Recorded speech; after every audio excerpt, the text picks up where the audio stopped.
was a CSIR fellow, so I had a CSIR fellowship, and at the young age of 23, joined a research institution to do research in biochemistry. I did not complete my research. I worked for 4 years as a research fellow, and I have often asked myself why I didn't go and finish my doctorate.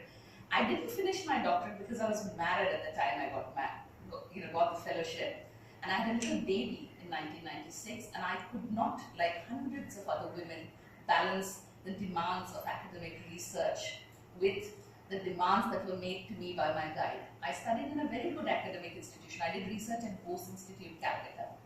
So it wasn't as though it was a neck of the wood where it's not where you expect people to be insensitive to gender.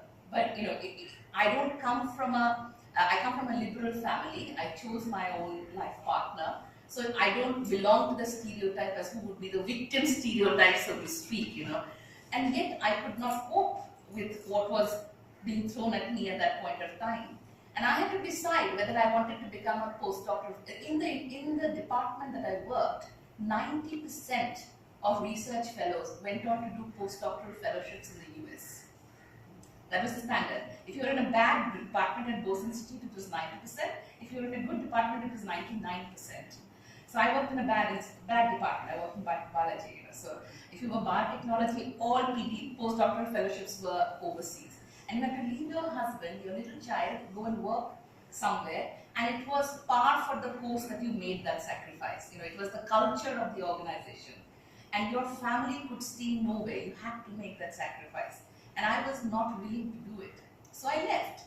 And I went into, so you see, what I'm trying to say is correlating back to what we just heard. There was no institutional policy, no support. And the question that I have now is, do we have any now? Down the line, 20 years from that day. I wonder whether, higher education institutions are contemplating on that.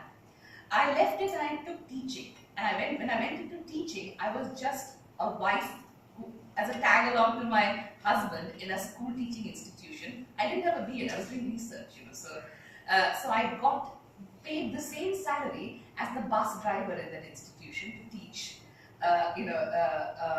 children. Because what more would you want? As the administrative officer who was offering me the job said, "You're okay. Your husband earns, and you just, you'll be fine." And I started to work. But I think then things turned around for me. So coming to the bit on mentorship, see, I had a fantastic principal, And once I said, okay, I'm giving up for 5,000 rupees, I can't keep coming and, doing this. I do either this or that. And she said, no, it's criminal to waste your talents. You have ability to do great things. And she gave me the greatest gift of all. She gave me the keys to the computer lab where I had 24 hours internet, the old dial-up versions. And even now when I sleep, sometimes I can hear the noise of the old internet connection in my ear, and I don't think the younger generation has heard that noise, and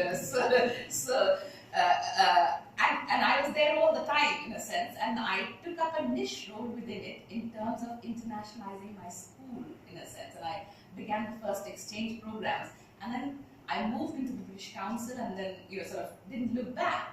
But as I said, it was really an emotional moment for me to look at this piece of research and to revisit things that happened to me, and sort of I wanted to share that little bit with you, in a sense, to say, you think it doesn't happen to you, it happens to all of us, in a sense, and what can we do about it is perhaps the biggest sort of question that will be with us for some time.